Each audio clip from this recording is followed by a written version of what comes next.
आप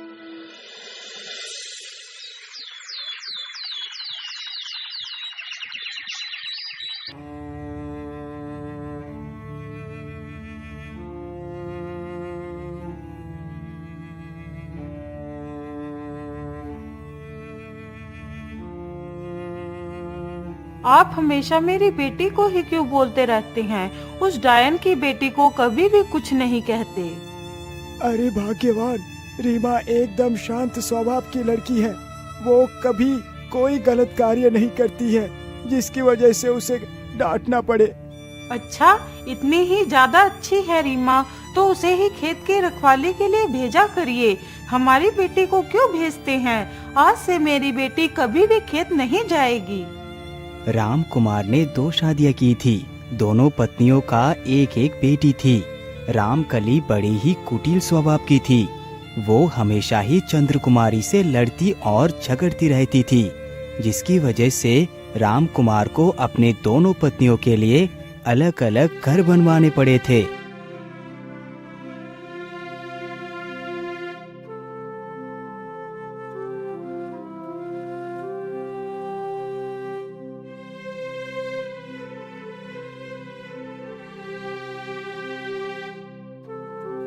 अरे बेटी रीमा, आज से तुम रोज खेत की रखवाली के लिए जाया करोगी। ठीक है पिताजी, मैं आज से ही खेत की रखवाली के लिए जाती हूँ। इतना बोलकर रीमा खेतों की तरफ निकल पड़ती है।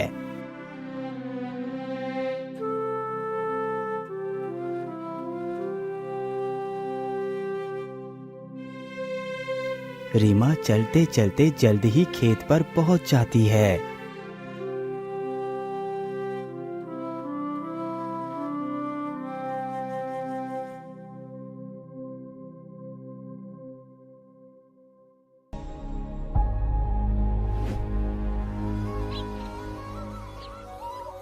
अरे वाह, खेतों पर आकर तो कितना अच्छा लगता है। यहाँ की सुंदरता को देखकर तो मन को कितनी शांति मिलती है।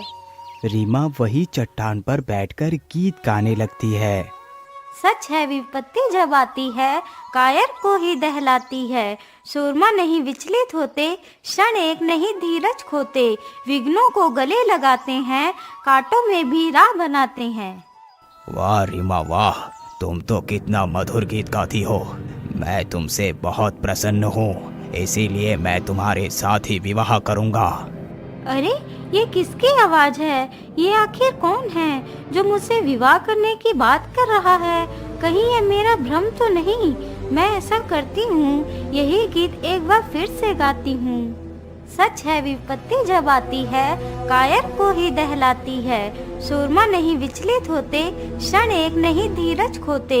विघ्नों को गले लगाते हैं, कांटों में भी राह बनाते हैं। वाह रीमा वाह, तुम तो कितना मधुर गीत गाती हो। मैं तुमसे बहुत प्रसन्न हूँ, इसीलिए मैं तुम्हारे साथ ही विवाह करूँगा। अरे, मुझे लगता है ये आवाज इस जंगल के भीतर से आ रही है। चलो इसके अंदर चलकर देखती हूँ। रीमा जल्दी से जंगल की ओर जाती है।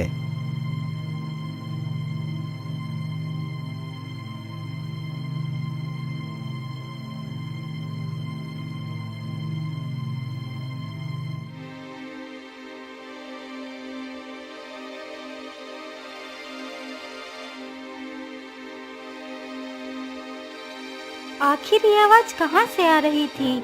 यहाँ पर तो कोई भी नहीं है।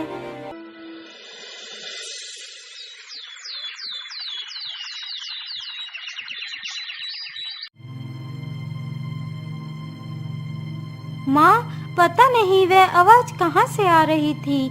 मैं तो कुछ समझ ही नहीं पाई। जब मैंने जंगल के पास जाकर देखा तो वहाँ पर कोई भी नहीं था।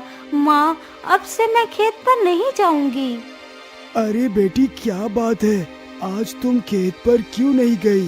अब तक तो तुम्हें खेत पर होना चाहिए था। नहीं पिताजी, अब मैं खेत पर नहीं जाऊंगी। लेकिन क्यों बेटी, तुम खेत पर क्यों नहीं जाओगी? रामकुमार के पूछने पर रीमा सारी कहानी अपने पिता को सुनाती है। अरे बेटी, तुम ये कैसी बात कर रही हो? भला ऐसे कैसे हो सकता है? नहीं पिताजी, मैं एकदम सत्य कह रही हूँ। यदि आपको मेरी बात पर विश्वास नहीं तो आप मेरे साथ चलकर देख लीजिए। इतना कहकर रीमा तथा उसके माता पिता और गांव के कई सारे लोग राम कुमार के खेत पर जाते हैं।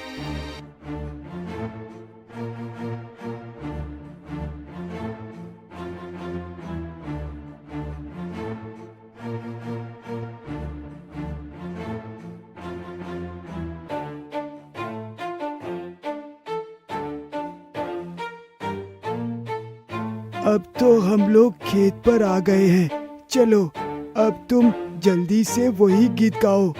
सच है, विपत्ति जब आती है कायर को ही दहलाती है। सूरमा नहीं विचलित होते, क्षण एक नहीं धीरज खोते। विघ्नों को गले लगाते हैं, कांटों में भी राह बनाते हैं। वाह रीमा वाह, तुम तो कितना मधुर गीत गाती हो। मैं तुमसे बहुत प्रसन्न हूँ, इसीलिए मैं तुम्हारे साथ ही विवाह करूँगा। अरे भाई, मुझे लगता है यह आवाज उस जंगल की तरफ से आ रही है। हाँ हाँ, मुझे लगता है ये आवाज उधर से ही आ रही है। चलो चलकर देखते हैं। सभी लोग जंगल की तरफ देखने के लिए जाते हैं तो जंगल में कोई भी दिखाई नहीं देता। अरे ये तो कितनी अजीब बात है, यहाँ पर तो कोई भी नहीं है, फिर भी ये आवाज कहाँ से आ रही थी?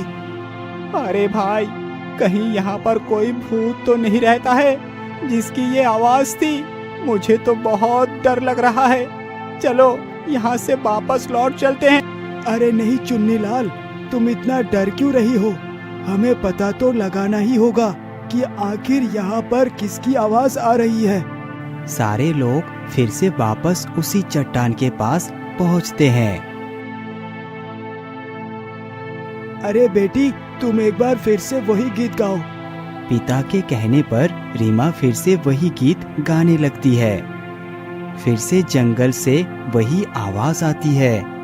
अरे कौन है उस जंगल में? कौन बार बार मेरी पुत्री से विवाह करने की बात कर रहा है? यदि तुम सच में हमारी पुत्री से विवाह करना चाहते हो तो मेरे सामने आओ।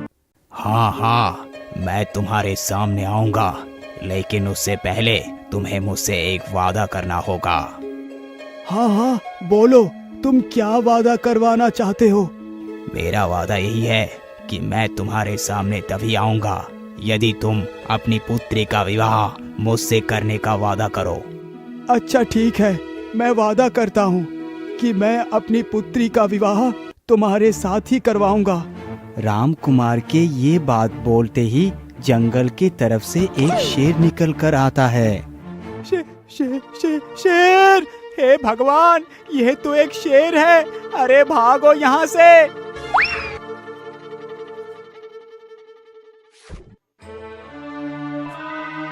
आपके वादे के मुताबिक मैं आपके सामने आ गया हूँ।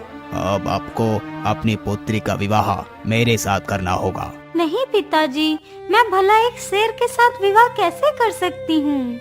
नहीं जी, आप ये विवाह नहीं कर सकते। आप अपनी बेटी का जीवन भला कैसे बर्बाद कर सकते हैं?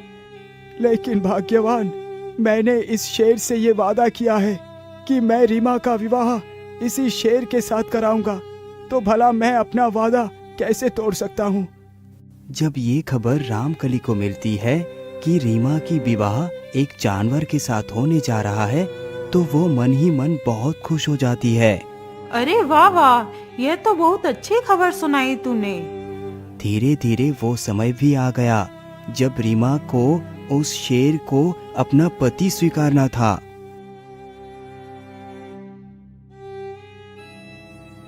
बेटी, अब तुम बरमाला पहना दो।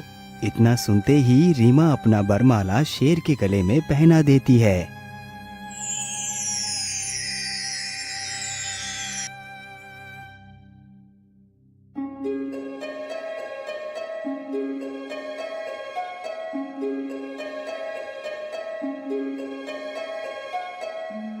अरे आप तो एक शेर थे, लेकिन बरमाला पहनते ही आप एक इंसान कैसे बन गए?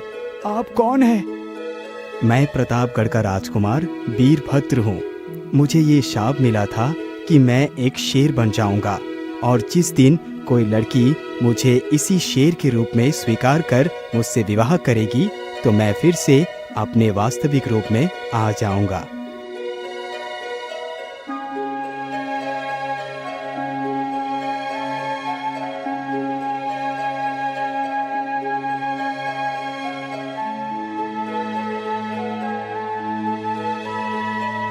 अच्छा पिताजी, अब मैं रीमा के साथ वापस अपने राज्य लौटना चाहता हूँ। मुझे जाने की आज्ञा दें। ठीक है बेटा, जरा ध्यान से जाना। इतना सुनकर राजकुमार रीमा को लेकर वहाँ से चला जाता है। अरे वाह, इसे तो घर बैठे ही अपनी पुत्री के लिए राजकुमार मिल गया। अब चाहे कुछ भी हो जाए, मैं भी अपनी पुत्री के लिए राजकुमार ही ढूंढ कर लाऊंगी। अरे बेटी, जल्दी से जंगल चलो, मैं तुम्हारे लिए भी राजकुमार ढूंढ कर लाऊंगी।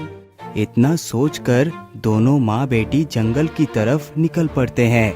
रामकली भी एक शेर की तलाश कर रही थी जिसके साथ वो अपने पुत्री का विवाह कर सके, क्योंकि उसका भ्रम था कि शेर फिर से राजकुमार बन जाएगा और उसकी बेटी महारानी बन जाएगी।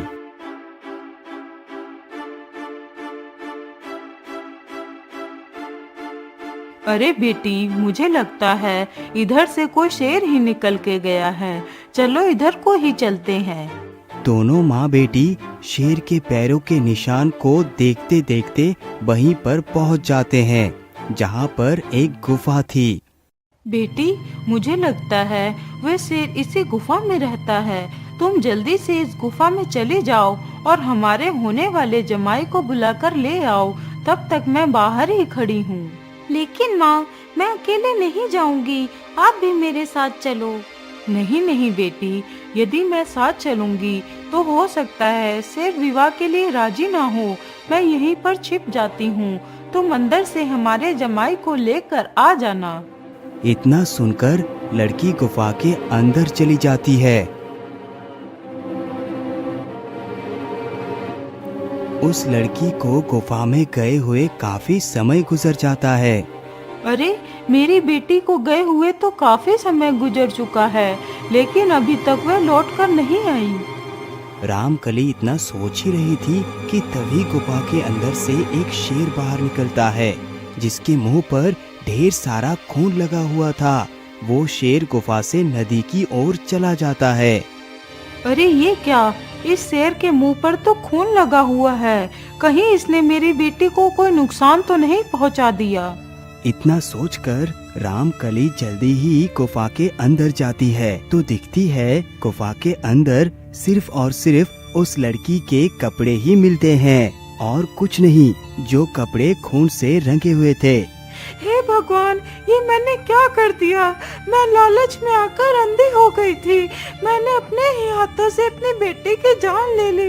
मुझे माफ कर दो बेटी, मुझे माफ कर दो।